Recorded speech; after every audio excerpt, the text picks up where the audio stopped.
Well, folks, welcome back to One Stage at a Time. This is the podcast where we're playing through Donkey Kong Country for the Super Nintendo Entertainment System. Today on the program, we are entering Ice Age Alley. So previously, we conquered the stage Slip Slide Ride. Mm-hmm. We're in World 4 of Donkey Kong Country, Gorilla Glacier, and we're moving on to Level 3 of Gorilla Glacier. Yes, Aaron, we are.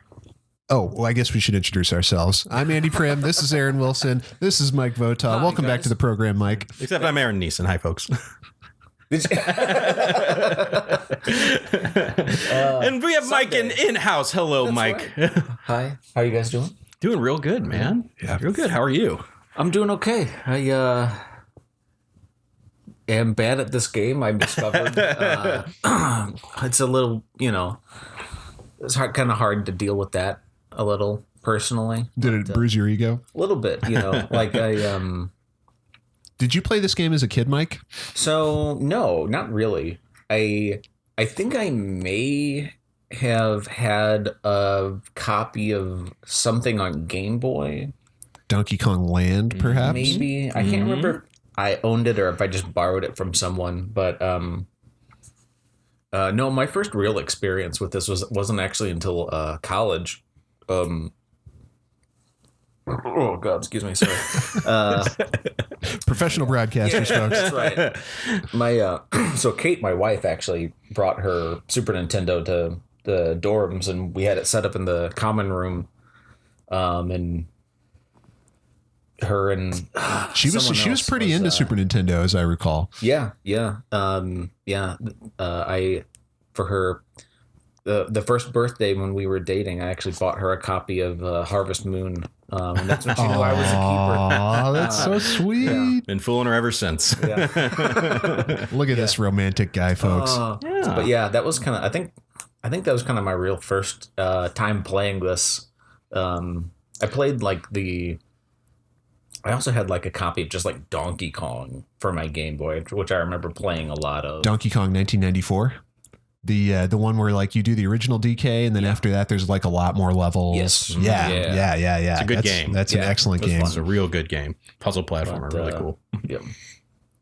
Okay, so you didn't play this game too much as a kid, but you played other platformers. You played Donkey Kong 94. I'm sure you played like the Mario mainline games at least once or twice. Of course, yeah. And you were saying that you tried to fire this game up last night to get some practice, couldn't get your SNES to work, and so you played some Donkey Kong Tropical Freeze. That's right. Yeah. Are you good at that game? No. No, it just it took me a while to get back. I don't know. I couldn't like figure out the controls to save my life, despite the fact that there's like really only two things you can do. Yeah, you go left to go forward, right? Right. Yeah, you move. Always you left. Jump and or stomp things. I don't know. I couldn't figure it out.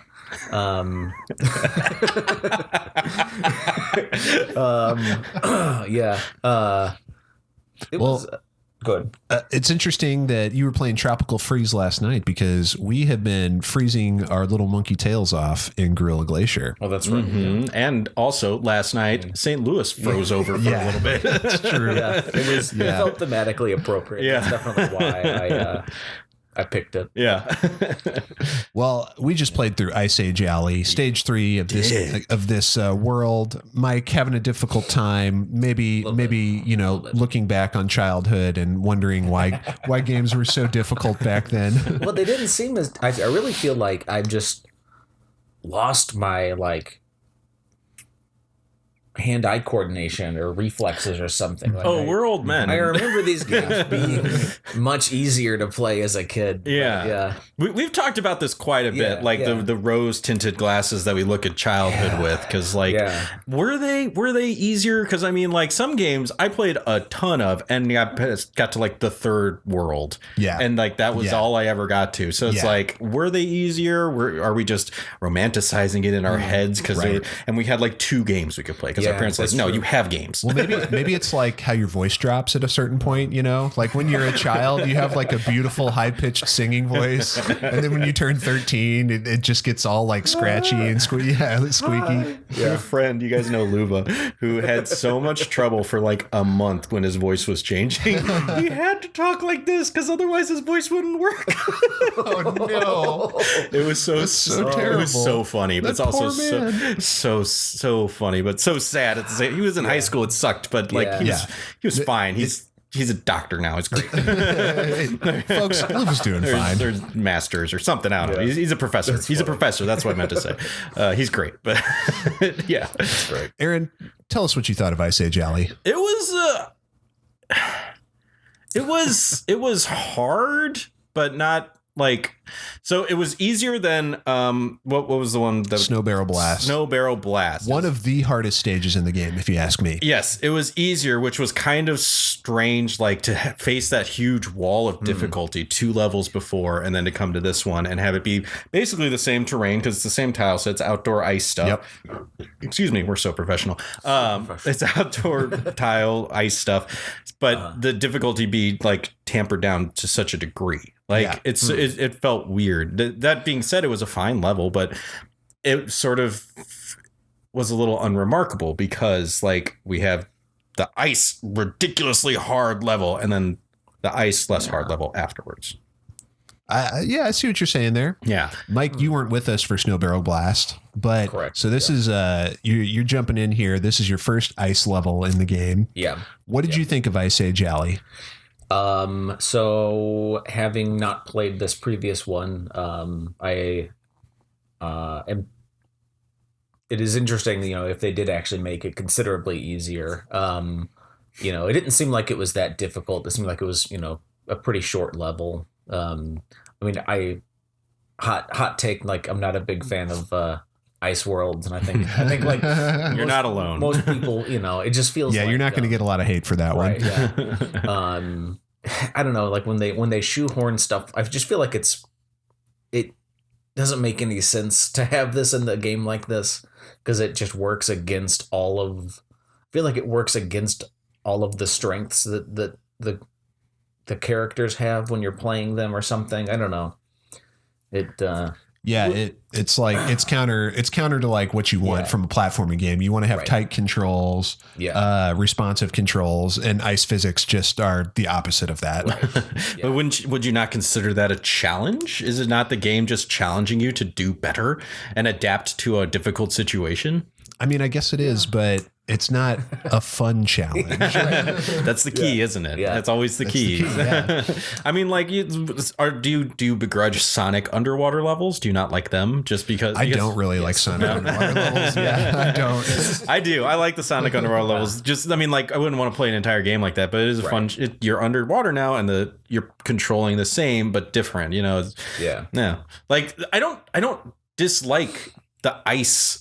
Like physics and the ice levels per se. I just thought that the one before this, Snow Barrel Blast, was just incredibly hard. Just like, because it wasn't even the ice physics that were messing me up, really. It was all the barrel timing. Like, that was ridiculously hard. And the snow filter in the foreground makes it even harder. It's a little chaotic, but like, I just don't begrudge ice physics too much, really. We should say, as far as like narrative, like visual storytelling, there's a cool thing in this stage where in Snow Barrel Blast we had like the snowstorm was kicking up until it's a full-on blizzard by the end of the stage. Then in the second stage, Slip Slide Ride, we're inside an ice cave, so it's like we're taking shelter from the storm almost.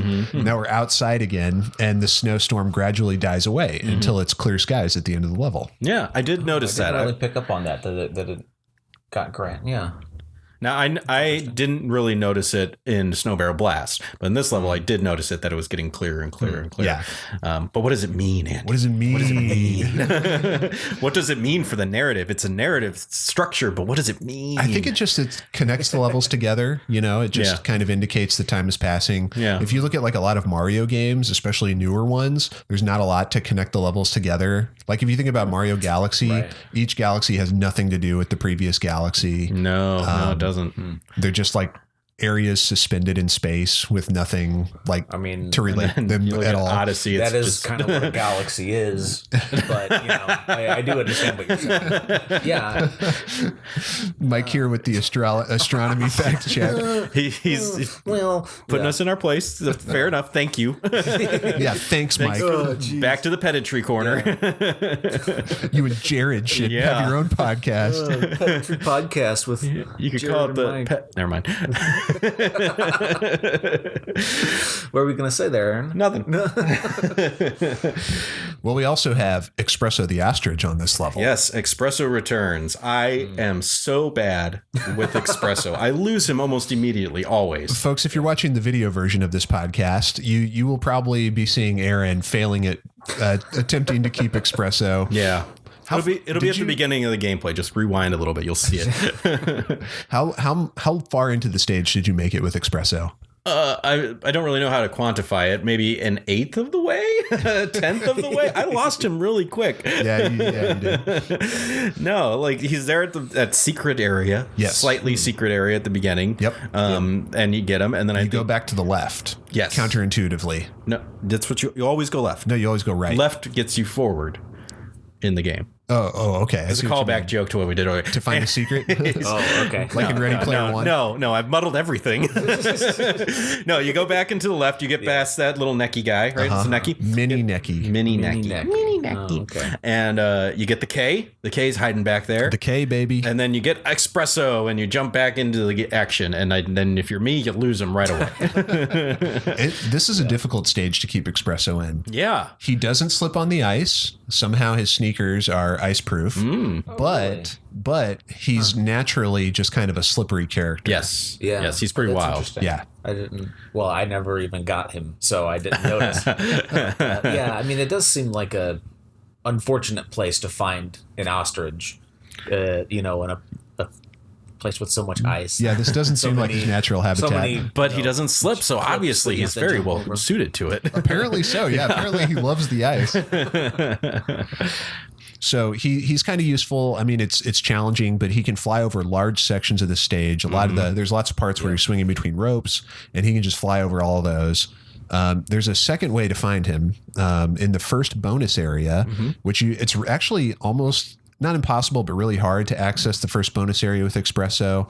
You have to bounce off of some neckies to get there. And since Expresso can't bounce off of enemies, right, you can't use him to do it. His twig legs just break. He's just so fragile. You can jump on enemies with him. Nope. Right. Yeah. He has no offense whatsoever. Oh, interesting. I have not played enough of this. I'm realizing. Yeah, I didn't realize it either. Until Andy told me levels and levels. Yeah. He can walk over certain enemies, like the little claptrap guys. He can walk over them because his legs are so long, but not all the time. If you're going up a slope, sometimes his hitbox because his hitbox is like his midsection, and sometimes as you're going up a slope, that'll still bump into the hurt box from the claptraps.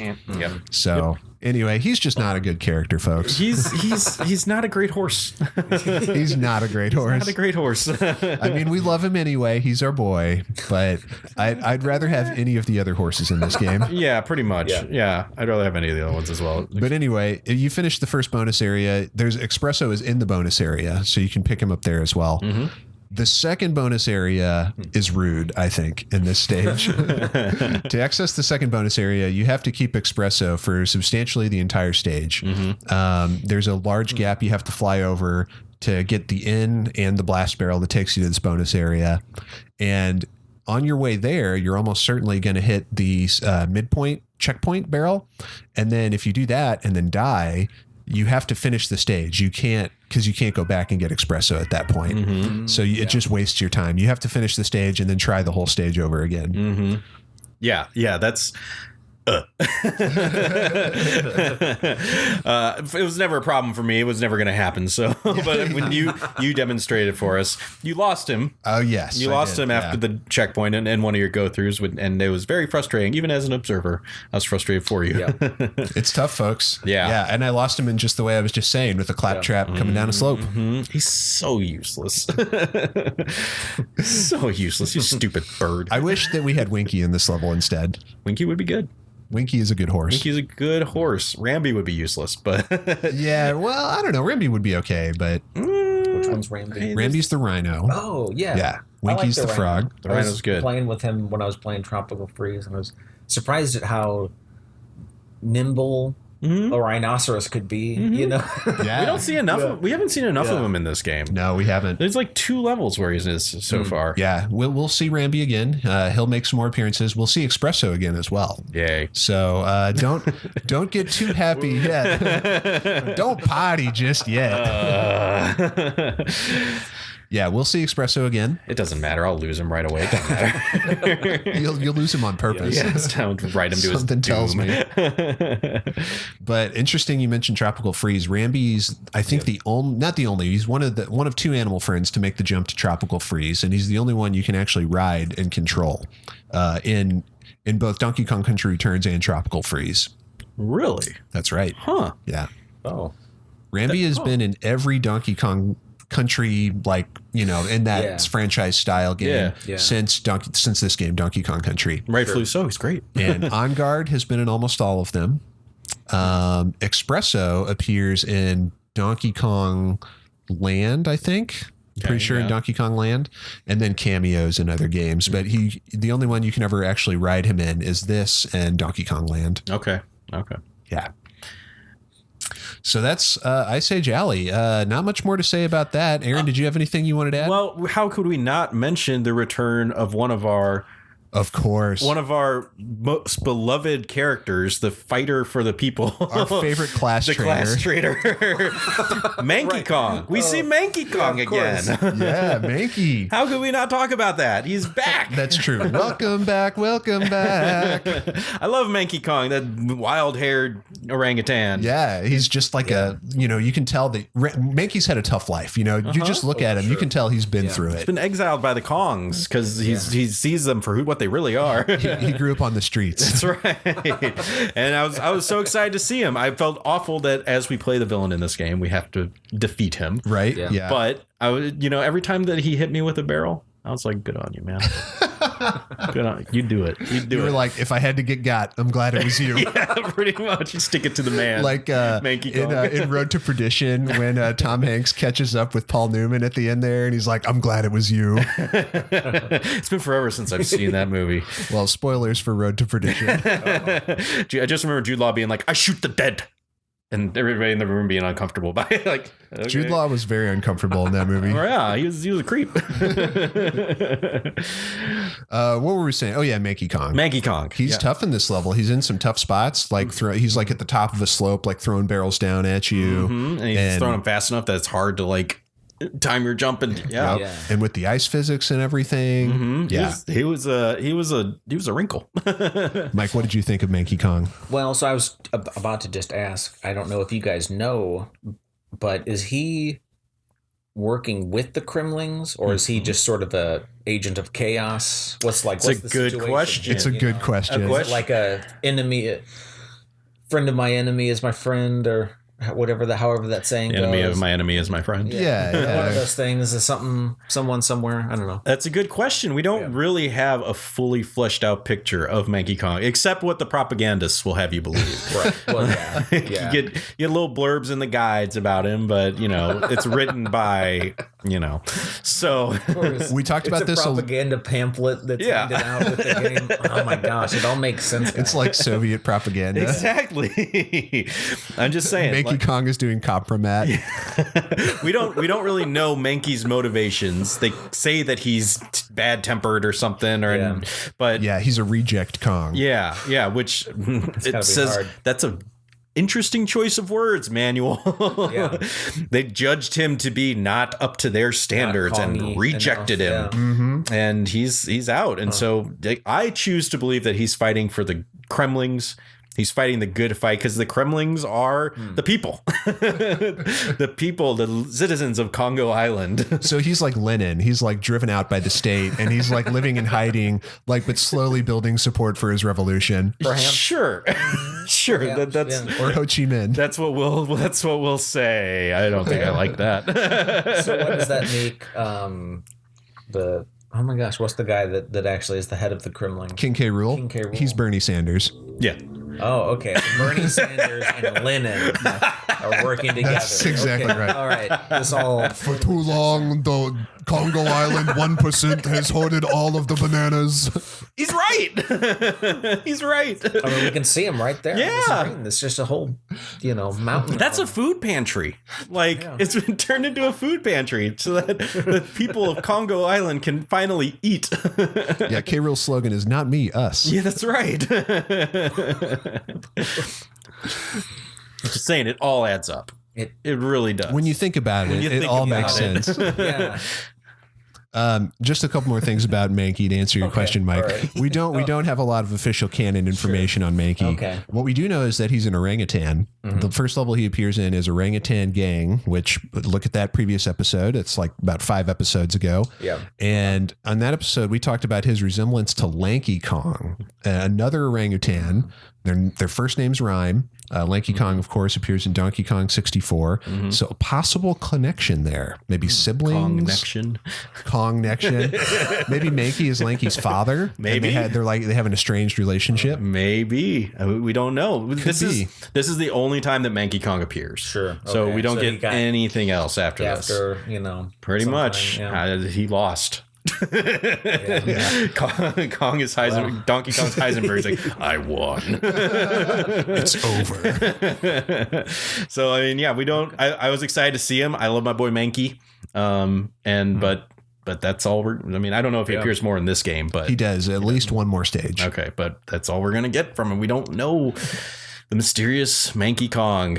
Poor guy. Aaron, let's go to the corrections department. Oh, come on, man. Fine. A few quick corrections here. These are mostly on me corrections. We were talking about what does Cranky Kong do in Donkey Kong Country 2? In a previous episode, and I couldn't remember what it was. Mm-hmm. Cranky Kong runs the Monkey Museum in Donkey Kong Country 2. Mm. Okay, he's the curator, huh? He's the curator of the Monkey Museum. And basically, he just gives you tips about different levels, like he does in this game, but you have to pay him for the tips in that game. Is he as mean and violent? Yes, absolutely. He's more mean and more violent, if it can be believed. I do believe it, because in that game, Wrinkly Kong's still alive. That's right. So his rage is only growing. It hasn't quite boiled over yet. The incident hasn't happened of yet. It's like the documentary, The Staircase. I don't know. Yeah. Oh, it's a true crime documentary about a guy who may or may not have murdered his wife. But he most certainly did. I mean, draw your own conclusions, folks. Okay. What else? And then the other one was, I was trying to think of the name of the amusement park level from Donkey Kong Country 2. Okay. It's called Crazy Kremland. And of course, it's 2 Ks. It's alliterative. Of course. All right. Yeah. Let's avoid the third one. Okay. So this has been the corrections department. No. Before we leave the corrections department, I have a quick story to tell you that warms the cockles of my heart. Please. So you know me. I know you. That's true. You know me, that if somebody calls a chimp or gorilla or any sort of, I know how to push any buttons. Sort of grade 8 a monkey, I feel the urge to correct them, right? I know this about you. My 3-year-old daughter corrected my mother, or her mother the other day when they were reading Curious George. Called him a monkey, because in the book they do call him a monkey, but he's clearly not a monkey. If you know anything about chimps and monkeys, he's clearly not a monkey. She said, no, he's a chimp. That's a chimp. Yeah. And my wife was like, oh, okay. And I was in the other room. I was like, yes. Like father, like daughter. Yeah, I was so proud.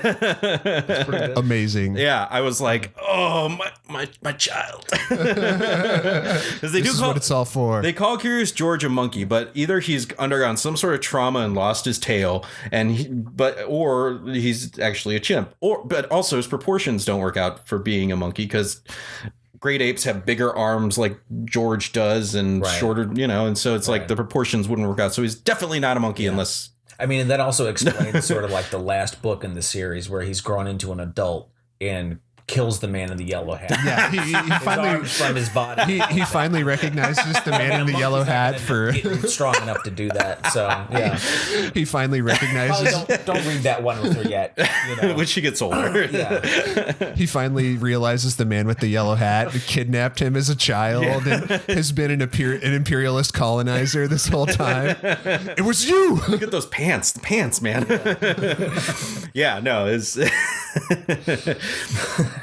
it was a proud parent moment. It's the moments like that you live for as a dad.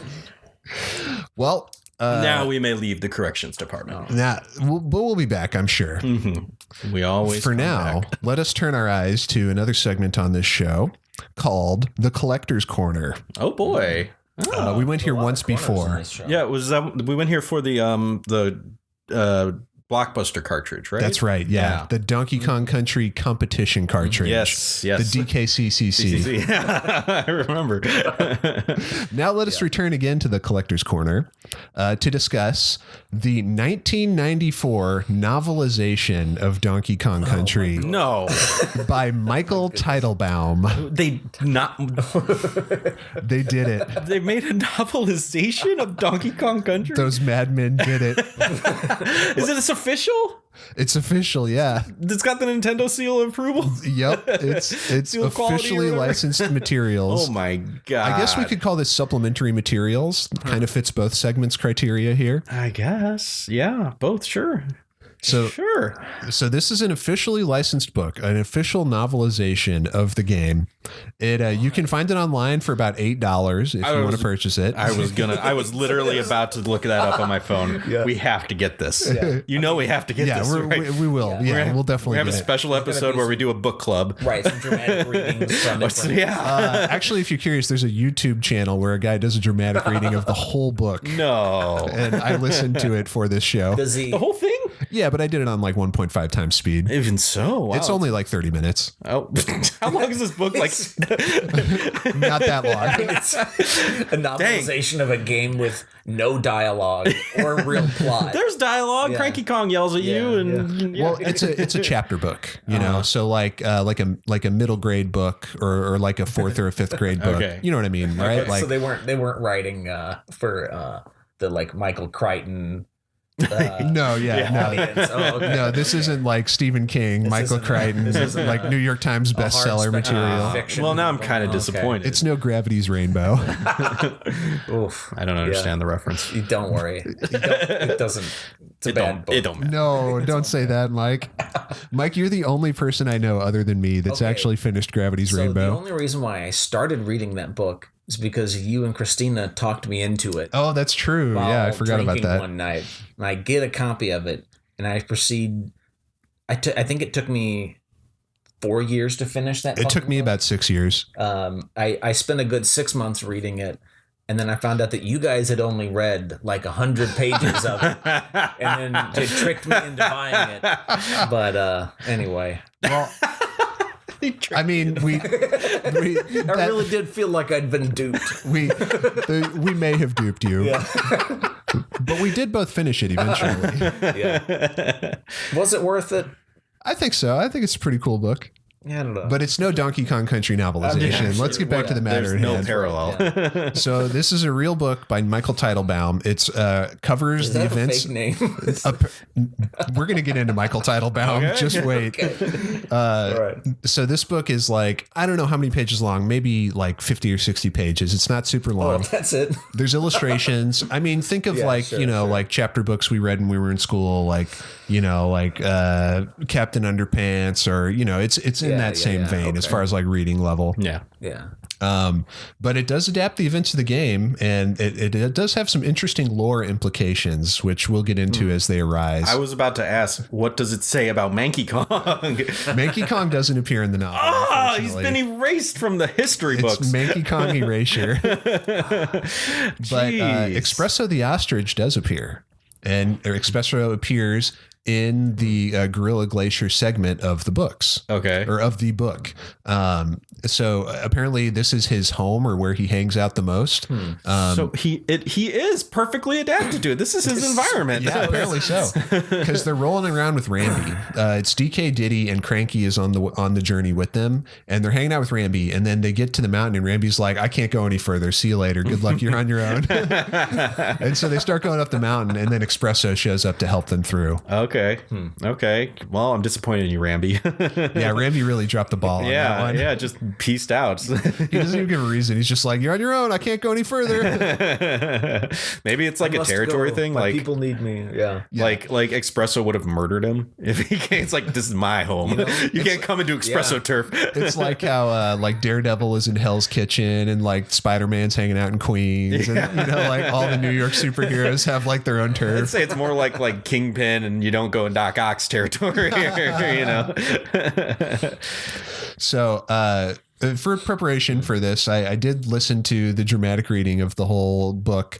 I also did some investigation into Michael Teitelbaum because, like you, I thought this can't be a real person. Oh, how wrong I was. Okay, it's not a pseudonym? It may be a pseudonym, but Michael got a lot of titles. Michael Teitelbaum has like 200 book credits. Wow. This guy has written more tie-in books than probably anyone alive.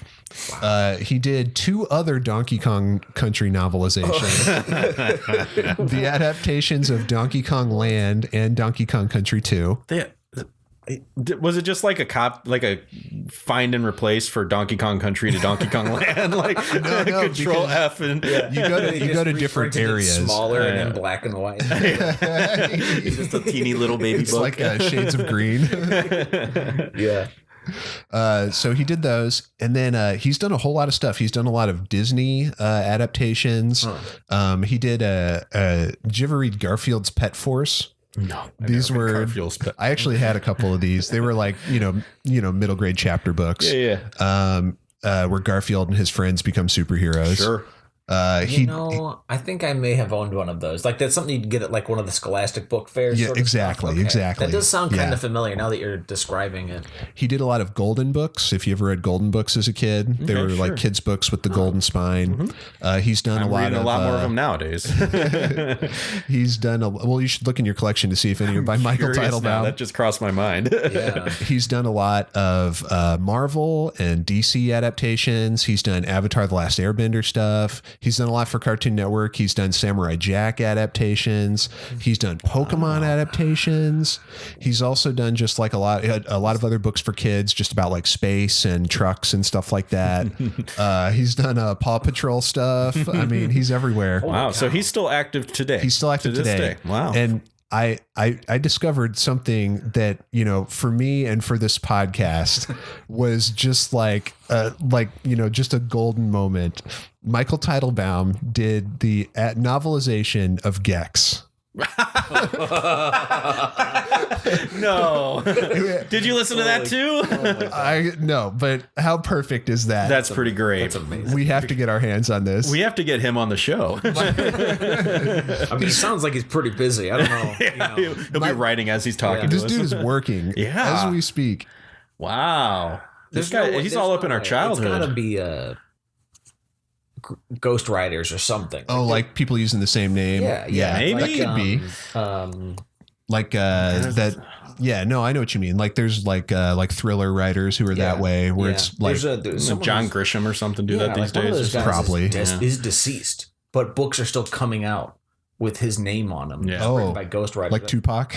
Yeah, basically, yeah. Or like Robert Ludlum or something. I can't remember who it was now. But it's probably just like a guy they have on staff. Like it's just a dude who works for whatever this publishing house is. It's like, okay, now you have to adapt this, and he's like, okay, and his chains clink a little bit as he turns over to his he's atoning for his sins in past life. He's just in the basement. They're like, you're adapting this, and they turn on the TV to whatever it is he's got to adapt, and he's just typing and typing as he's watching the TV. He doesn't even get to play the game. He just has to like watch a playthrough. Exactly. We're coming for you, Michael. Hang on. It's like Old Boy. He's going to escape one day. Yeah, exactly, and right those who wronged him.